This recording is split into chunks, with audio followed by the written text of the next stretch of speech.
Hello friend, तो आज की वीडियो में हम लोग टरबाइन से रिलेटेड ही एक टॉपिक को यहाँ पे डिस्कशन करेंगे जो कि है ग्लैंड सीलिंग सिस्टम। तो आज की वीडियो में हम लोग जानेंगे कि ये ग्लैंड सीलिंग सिस्टम होता क्या है, क्यों ग्लैंड सीलिंग सिस्टम किया जाता है, कैसे किया जाता है, अगर नहीं करेंगे तो क्या प्रॉब्लम आएगी। इसके साथ साथ हम लोग ये भी जानेंगे कि सेल्फ सीलिंग क्या होता है और इंटर स्टेज सीलिंग क्या होता है। ओके, इसके बाद हम लोग ये भी डिस्कशन करेंगे कि जीएससी क्या होता है, जीएससी का यूज क्यों किया जाता है और ये कैसे हमारे प्लांट की इफिशिएंसी को इंक्रीज करता है। तो इन सभी बातों का डिस्कशन इस वीडियो में हम लोग डिटेल में करने वाले हैं। तो वीडियो बहुत इन्फॉर्मेटिव होने वाला है, तो वीडियो के साथ बने रहें। और यदि आप इस चैनल पर नए हैं तो चैनल को सब्सक्राइब कर लें और बेल नोटिफिकेशन को ऑन कर लें ताकि इस टाइप का इन्फॉर्मेटिव वीडियो आपको सबसे पहले मिले। तो चलिए बिना समय वीडियो करते हैं स्टार्ट। तो ग्लैंड सीलिंग सिस्टम, तो देखिए ये बेसिक सा एक डायग्राम है जिसके मदद से हम लोग ग्लैंड सीलिंग सिस्टम को यहाँ पे हम लोग डिस्कशन करेंगे। तो इससे पहले वाला जो वीडियो था उसमें हम लोग ने टरबाइन के पूरे इंटरनल पार्ट्स को डिटेल में समझा था और उसी में हम लोग ने ग्लैंड सीलिंग सिस्टम को थोड़ा बहुत डिस्कशन वहाँ पे हम लोग किए थे, छोटा मोटा इन्फॉर्मेशन वहाँ पे लिए थे। यहाँ पर इस वीडियो में हम लोग डिटेल में यहाँ पे बात करेंगे कि ग्लैंड सीलिंग सिस्टम जो होता है वो होता क्या है, कैसे किया जाता है। तो देखिए सबसे पहले हम लोग बात करते हैं ग्लैंड का मतलब क्या होता है। तो देखिए हम लोग जब टरबाइन का डिस्कशन कर रहे थे तो उसमें हम लोग ने बात किया था कि ये जो टरबाइन का जो अपर वाला जो पार्ट जो कवर होता है उसको हम लोग केसिंग बोलते हैं और केसिंग के अंदर ही जो रोटर होता है वो हाई स्पीड में रोटेट करता है। तो रोटर का वह पार्ट जो केसिंग के जस्ट बाहर होता है उसी पार्ट को हम लोग ग्लैंड कहते हैं। और सीलिंग का मतलब होता है सील करना ताकि हमारा फ्लूइड जो है वो लीकेज ना हो सके। और सिस्टम का मतलब होता है प्रोसेस। ठीक है, तो ये ग्लैंड का जो सीलिंग करने का जो प्रोसेस होता है उसी को ही हम लोग कहते हैं ग्लैंड सीलिंग सिस्टम। तो देखिए ये जो ग्लैंड सीलिंग सिस्टम की जरूरत ही क्यों पड़ी, पहले हम लोग उसको समझते हैं, फिर हम लोग यहाँ पे बात करेंगे कि ये जो ग्लैंड सीलिंग किया जाता है वो कैसे किया जाता है। अरे कहना क्या चाहते हो? तो देखिए जब हमारा हम लोग टरबाइन में हम लोग जानते हैं कि हमारा टरबाइन क्या है, एक क्रिटिकल इक्विपमेंट है और इसमें हमारा हाई टेम्परेचर और हाई प्रेशर का जो स्टीम है वो यूटिलाइज किया जाता है। ओके, जिसका प्रेशर हाई होता है। तो जब हाई प्रेशर का स्टीम जो है वो यहाँ से इन करता है तो यहाँ पर प्रेशर हाई होता है और आउटसाइड में आपका प्रेशर जो है वो लो होता है। तो इस ग्लैंड के एरिया से क्या होता है कि हमारा स्टीम जो है वो लीकेज करने लगता है। ओके, ठीक उसी तरह यहाँ पर हमारा आउटसाइड में प्रेशर जो है वो हाई है और यहाँ पर प्रेशर जो जस्ट लास्ट स्टेज में प्रेशर जो होता है वो नेगेटिव होता है, क्योंकि ये यही कंडेंसर से जुड़ा होता है। तो यहाँ पर प्रेशर लो होता है और यहाँ पे हमारा आउटसाइड में ज़्यादा होता है, जिसकी वजह से एयर इंग्रेस होने का यहाँ पे चांसेस होता है, एयर जाने का चांसेस होता है। तो ये प्रोसेस के लिए अच्छा नहीं है, ये प्रोसेस को हैम्पर कर सकता है।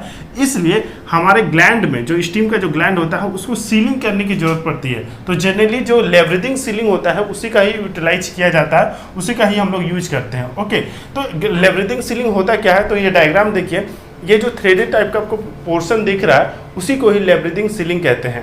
तो होता क्या है, यहाँ पे जो केसिंग का जो पार्ट्स होता है, जहाँ पे ये जो केसिंग दो हाफ पे डिवाइड रहते हैं, तो जब केसिंग को बैठाया जाता है तो केसिंग का जो सरफेस होता है वहाँ पे लेवरिंग सीलिंग कर दिया जाता है, यानी कि थ्रेडेड पोर्शन कर दिया जाता है। और हमारा सैफ्ट होता है वहाँ पे भी लेवरिंग सीलिंग होता है।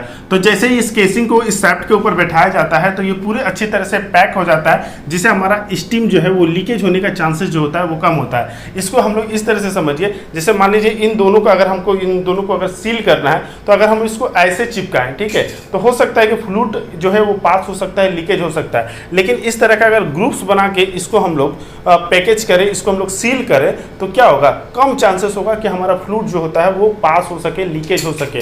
तो ठीक उसी तरह यहाँ पर भी हम लोग जो सीलिंग प्रोवाइड करते हैं ग्रुप के थ्रू करते हैं, जिसको लेवरिंग सीलिंग कहा जाता है। तो यहाँ पर चूंकि हम लोग हाई प्रेशर का स्टीम यूटिलाइज करते हैं तो ये लेवरिंग सीलिंग भी सफिशिएंट नहीं होता है जिससे हमारा स्टीम लीकेज जो है वो रुक जाए। तो इसलिए हमारा इसको और भी बेहतर तरीके से सील करने के लिए यहाँ पे लो प्रेशर स्टीम का यूटिलाइज करते हैं। वो जो लो प्रेशर स्टीम यदि हम लोग यूटिलाइज करते हैं तो पूरा जो सीलिंग है लेवरिंग सीलिंग वो और भी अच्छे से वर्क करता है, अच्छे से सीलिंग हो जाता है, जिसकी वजह से यहाँ से हाई प्रेशर का जो स्टीम है ना ही यहाँ से आउट होता है, लीकेज होता है, और ना ही एयर जो बाहर का जो एयर है वो यहाँ से इनग्रेस होता है। ठीक है, यानी सीलिंग जो होता है वो उस लो प्रेशर स्टीम की वजह से पूरा अच्छे से हो जाता है, पूरा प्रॉपर्ली होता है। अच्छा, तो जो लो प्रेशर और लो टेम्परेचर वाला जो स्टीम इसको प्रोवाइड करते हैं सीलिंग के लिए, तो उसको कहा जाता है ग्लैंड सीलिंग स्टीम। तो ग्लैंड सीलिंग स्टीम हमारा प्रोवाइड कैसे करते हैं ताकि हमारा ये ग्लैंड सीलिंग हो पाए, उसको समझते हैं। तो देखिए यहाँ पर एक हेडर होता है जिसको हम लोग कहते हैं ग्लैंड सीलिंग हेडर। इसी में ही ग्लैंड सीलिंग स्टीम आता है, जिसको हम लोग ऑक्सिलरी स्टीम से हम लोग प्राप्त करते हैं। ऑक्सिलरी स्टीम या आपका जो पीआरडीएस होता है वहाँ से इसको लिया जाता है। ओके, अब पीआरडीएस क्या होता है इसको हम लोग एक सेपरेट वीडियो में डिटेल में बात करेंगे। यहाँ पे हम लोग ग्लैंड सीलिंग को फोकस करते हैं, ठीक है। तो सपोज कर लीजिए कि हमारा ऑक्सिलरी स्टीम सिस्टम से जो स्टीम है वो इस जीएस हेडर में ले लिए। ओके, अब इस हेडर के इनलेट में देखेंगे तो एक कंट्रोल वाल्व होता है और एक आउटलेट में भी कंट्रोल वाल्व होता है। ये दोनों नॉर्मल ऑपरेशन के दौरान ऑटो में रहता है और यहाँ पर एक सेट प्रेशर जो है वो फिक्स कर दिया जाता है जितना हमारा प्रेशर का रिक्वायरमेंट है। तो जनरली ग्लैंड सीलिंग के लिए जो स्टीम का जो प्रेशर होना चाहिए वो 0.1 से लेकर 0.4 तक यूज किया जाता है, ठीक है। 0.1 से लेकर 0.4 kg पर सेंटीमीटर स्क्वायर। ओके, ये जो यानी कि जो एटमॉस्फेरिक प्रेशर से लो ही होता है ये प्रेशर। ओके, और जब टेम्परेचर का बात करें तो लगभग 150 डिग्री से लेके ये 200 या 220 डिग्री के आसपास इसका यूटिलाइजेशन किया जाता है। ओके, तो इतना हम लोग प्रेशर और इतना हम लोग टेम्परेचर जो है इस जीएस हेडर में स्टीम का हम लोग मेंटेन करेंगे और फिर इसको ग्लैंड सीलिंग के लिए प्रोवाइड करेंगे। तो ये चूंकि हमारा ऑटो में रहता है तो जैसे ही मान लीजिए इसका हम लोग सेट पॉइंट हम लोग 0.2 दे दिए तो क्या होगा, ये जब तक हमारा 0.2 का प्रेशर यहाँ पे नहीं आएगा तो ये कंट्रोल वाल्व ओपन होगा और जैसे ही आ जाएगा तो वो वहाँ पर फिक्स हो जाएगा। इन केस अगर प्रेशर इससे राइज हो जाता है तो ये क्या होगा, ये ओपन हो जाएगा और यहाँ से ड्रेन होकर फिर कंडेंसर में चला जाएगा। इन केस अगर ये कंट्रोल वाल्व किसी कारण से माल फंक्शन कर जाते हैं, खराब हो जाते हैं या किसी कारण से इस हेडर का प्रेशर जो है वो इंक्रीज कर जाता है तो हमारा यहाँ पर एक सेफ्टी पर्पज के लिए सेफ्टी वाल्व दिया रहता है जो कि पॉपअप कर जाता है। ऑक्सिलरी सिस्टम से जो हम लोग स्टीम लेते हैं तो अगर उसका टेम्परेचर हाई है तो उस टेम्परेचर को मेंटेन करने के लिए यहाँ पर एक वाटर स्प्रे सिस्टम भी लगा दिया जाता है जिसके मदद से जो टेम्परेचर जो हमारा रिक्वायर्ड टेम्परेचर जो है वो मेंटेन रहे। इसको भी नॉर्मल ऑपरेशन के दौरान ऑटो में रखा जाता है ताकि हमारा टेम्परेचर जो भी डिजायर्ड टेम्परेचर है वो हमारा मेंटेन रहे। अब यदि हमारा ये टेम्परेचर और जो प्रेशर है वो मेंटेन हो जाता है तो फिर हम लोग इसको टरबाइन के फ्रंट ग्लैंड और जो रियर ग्लैंड, इस साइड को हम लोग फ्रंट कहते हैं और इस साइड को रियर कहते हैं। तो जो फ्रंट साइड में जो ग्लैंड है फिर यहाँ पर इसको हम लोग सप्लाई करते हैं और रियर साइड में ठीक उसी तरह सप्लाई करते हैं। ओके, तो इस तरह से यहाँ पर हमारा सीलिंग हो जाता है। अब फिर सील हो जाने के बाद ये जो स्टीम होता है वो आप कहीं कहीं देखेंगे तो इसको डायरेक्टली एटमॉस्फेयर में भी रिलीज कर दिया जाता है, वेंट आउट कर दिया जाता है। तो वहाँ पर दिक्कत ये आती है कि इससे हमारा प्लांट की एफिशिएंसी जो होती है वो डिक्रीज कर जाती है और एक डीएम जो हमारा वाटर होता है वो भी लॉसेस होता है क्योंकि हम लोग जानते हैं कि हमारा डीएम वाटर जो होता है वो कॉस्टली होता है, ठीक है। तो डीएम वाटर भी लॉसेस हो जाता है वहाँ पे और हमारे प्लांट की एफिशिएंसी भी लॉस होती है क्योंकि इस स्टीम का कुछ ना कुछ उसमें हीट एनर्जी जो होती है वो आपका अवेलेबल होता है और वो डायरेक्टली एटमॉस्फेयर में अगर हम वेंट आउट करेंगे तो उससे हमारे प्लांट की एफिशिएंसी जो होगी वो डिक्रीज करेगी। ओके, तो इसके लिए क्या फिर दिमाग लगाया गया कि यहाँ से जो हमारा स्टीम आउट होता है, ठीक है, फ्रंट और रियर से, तो इसको हम लोग एक कंडेंसर में ले लेते हैं जिसको कहा जाता है GSC यानी कि ग्लैंड सीलिंग कंडेंसर। यानी कि ग्लैंड सीलिंग के लिए जो स्टीम यूज किया है तो वो यहीं पर जाके कंडेंस होता है जिसको हम लोग ग्लैंड सीलिंग कंडेंसर या आप कहीं कहीं आप सुनेंगे इसको ग्लैंड वेंट कंडेंसर। ओके, तो दोनों एक ही चीज है। तो ये अब GSC जो होता है वो कैसे वर्क करता है थोड़ा इसको भी डिस्कशन कर लेते हैं। तो देखिए ये एक सेल और ट्यूब टाइप का एक हीट एक्सचेंजर होता है। तो इस ट्यूब में हमारा जो CP से जो वाटर आता है, ठीक है, जो हॉट वेल के बाद जो CP से जो वाटर होता है वो इसी ट्यूब के अंदर जाता है और आउटसाइड में इस सेल में जो होता है वो जो हमारा स्टीम गया जिसमें हीट एनर्जी है वो यहाँ पे इन किया। ओके, तो बाहर में स्टीम और अंदर में वाटर है तो वाटर का टेम्परेचर कम होता है और स्टीम का ज़्यादा होता है। तो इन दोनों में क्या होगा, हीट ट्रांसफर होगा। तो हीट ट्रांसफर होने के बाद जब हमारा वाटर का टेम्परेचर इंक्रीज कर जाएगा तो ये यहाँ से आउट होगा और फिर डिएरेटर की ओर चला जाएगा। ओके, और यहीं से फिर आपका BFP के थ्रू बॉयलर में भेज दिया जाता है जहाँ पे वो स्टीम फॉर्मेशन होता है। ओके, तो इससे क्या होता है कि स्टीम की जो हीट एनर्जी जो है उसको हमने यूटिलाइज कर लिया जिससे हमारा ओवरऑल प्लांट की एफिशिएंसी जो होती है वो इंक्रीज करती है। साथ में हमने यहाँ पर जो स्टीम यूटिलाइज किया तो वो हीट एनर्जी को सप्लाई करने के बाद वो क्या होता है, कंडेंस हो जाता है जिसके मदद से इस वाटर को हम लोग फिर से ड्रेन के माध्यम से कंडेंसर में भेज देते हैं और फिर से इसका यूटिलाइजेशन कर लिया जाता है जिससे डीएम वाटर भी हमारा बर्बाद नहीं होता है, उसकी भी सेविंग होती है। तो इस तरह से यहाँ पे डीएम वाटर का भी सेविंग हो जाता है और प्लांट की ओवरऑल एफिशिएंसी भी इंक्रीज हो जाती है।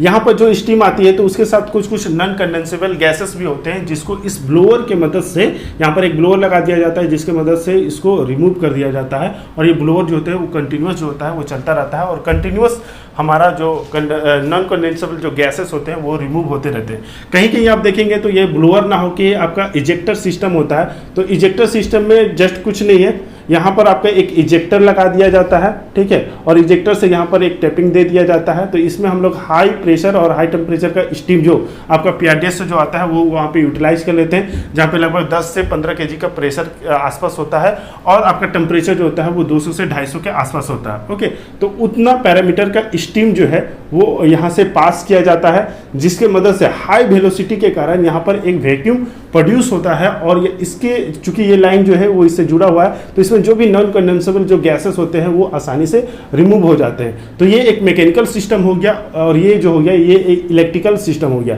तो दोनों आपके आसानी से जो नॉन कंडेंसेबल जो गैसेस होते हैं वो रिमूव कर देते हैं। अंतर बस ये है कि आपका ये पावर को कंज्यूम करती है, क्योंकि इसके लिए एक मोटर चाहिए, और इसमें एक मैकेनिकल प्रोसेस होता है, तो इसमें कोई भी पावर कंजम्पशन नहीं होता। तो ये आपके ऑक्सिलरी पावर को इंक्रीज करता है और ये इसमें कोई भी पावर का रिक्वायरमेंट नहीं होता है। तो जहां पर जैसा रिक्वायरमेंट है वहां पर यूटिलाइज किया जाता है। तो ये हो गया टरबाइन के ग्लैंड सीलिंग के सिस्टम के बारे में। अब हम लोग बात करते हैं सेल्फ सीलिंग के सिस्टम के बारे में। सेल्फ सीलिंग भी आपने सुना होगा। तो होता क्या है, जब हमारा टरबाइन का रोलिंग हो जाता है और वो नॉर्मल ऑपरेशन में आता है, तो यहाँ पर जो हाई स्टीम का जो प्रेशर का जो स्टीम यहाँ पे आता है, तो वो यहाँ से लीक होकर ये रिवर्स फ्लो उसका होने लगता है, ठीक है। तो जैसे ही स्टीम यहाँ पर रिवर्स फ्लो होगा तो ये क्या होगा, इस हेडर का प्रेशर जो होगा वो इंक्रीज होगा। जैसे ही इंक्रीज होगा तो ये जो कंट्रोल वाल्व हमारा ऑटो में था तो वो क्या होगा, वो बंद होने लगेगा, जितना खुला था वो बंद होने लगेगा, ठीक है। और ये जैसे जैसे प्रेशर इंक्रीज होगा तो ये क्या होगा, ये प्रेशर यहाँ पे लो है और इधर हाई है, तो ये आपका जो स्टीम है वो इधर फ्लो होने लगेगा। यानी कि जो स्टीम हम लोग टरबाइन में यूटिलाइज कर रहे हैं पावर के लिए, वही स्टीम जो होता है वो रिवर्स फ्लो के कारण इसको भी सील कर देता है और यहाँ पर इस तरह से फ्लो करके हमारे रियर साइड में भी सीलिंग कर देता है। ओके, तो इस तरह से टरबाइन में जो है वो सेल्फ सीलिंग जो होता है वो खुद ब खुद प्रोड्यूस हो जाता है, इसलिए इसे सेल्फ सीलिंग कहते हैं। ओके, अब इसके अलावा आपने इंटर स्टेज सीलिंग के बारे में भी सुना होगा। तो इंटर स्टेज सीलिंग जो होता है वो ब्लेड से रिलेटेड है। जैसे कि हम लोग ने डिस्कशन किया था पिछले वीडियो में कि रोटर में आपके क्या होते हैं, आपके मूविंग ब्लेड होता है और केसिंग में फिक्स ब्लेड होता है। और यही मल्टी स्टेज सीरीज में आप जो है वो नंबर ऑफ स्टेज जो होंगे वो देखेंगे। तो फिक्स ब्लेड जो होता है वो आपके सैफ्ट के जस्ट ऊपर जो होता है वो लॉक कर दिया जाता है सीलिंग के माध्यम से। अगर ऐसा नहीं करेंगे तो क्या होगा कि शाफ्ट जो है और जो आपका फिक्स ब्लेड है, इन दोनों के बीच में अगर गैप हो जाएगा तो हमारा स्टीम बिना वर्क किए ही आसानी से पास हो जाएगा। तो अगर बिना वर्क किए हुए हमारा स्टीम पास हो जाएगा तो हमारी क्या होगा, टरबाइन की एफिशिएंसी जो होगी वो डिक्रीज कर जाएगी। तो ऐसा ना हो इसलिए इसे सीलिंग के माध्यम से लॉक कर दिया जाता है और यहाँ पर भी लेवरेजिंग सीलिंग का यूज किया जाता है। जो शाफ्ट और जो हमारा फिक्स ब्लेड होता है वो इससे अटैच हो जाता है, लॉक हो जाता है और हमारी टरबाइन की एफिशिएंसी जो होती है वो बरकरार रहती है। तो ये हर एक स्टेज में आपके जो फिक्स ब्लेड है उसमें दिए रहते हैं, उसी को ही कहा जाता है इंटर स्टेज सीलिंग। ओके, तो यही हो गया आज की वीडियो में जिसमें हम लोग ने ग्लैंड सीलिंग सिस्टम को डिटेल में समझा। आई होप कि ये जो टॉपिक था आज का आपके लिए इन्फॉर्मेटिव रहा होगा। बाकी वीडियो कैसे लगा कमेंट बॉक्स में जरूर बताएं और वीडियो इन्फॉर्मेटिव लगा तो प्लीज़ वीडियो को लाइक जरूर करें। आपका एक लाइक हमें ऐसी और कई सारे इन्फॉर्मेटिव वीडियो बनाने के लिए मोटिवेट करता है। आई होप कि आप इसे समझे होंगे। मिलेंगे नेक्स्ट वीडियो में, तब तक के लिए जय हिंद।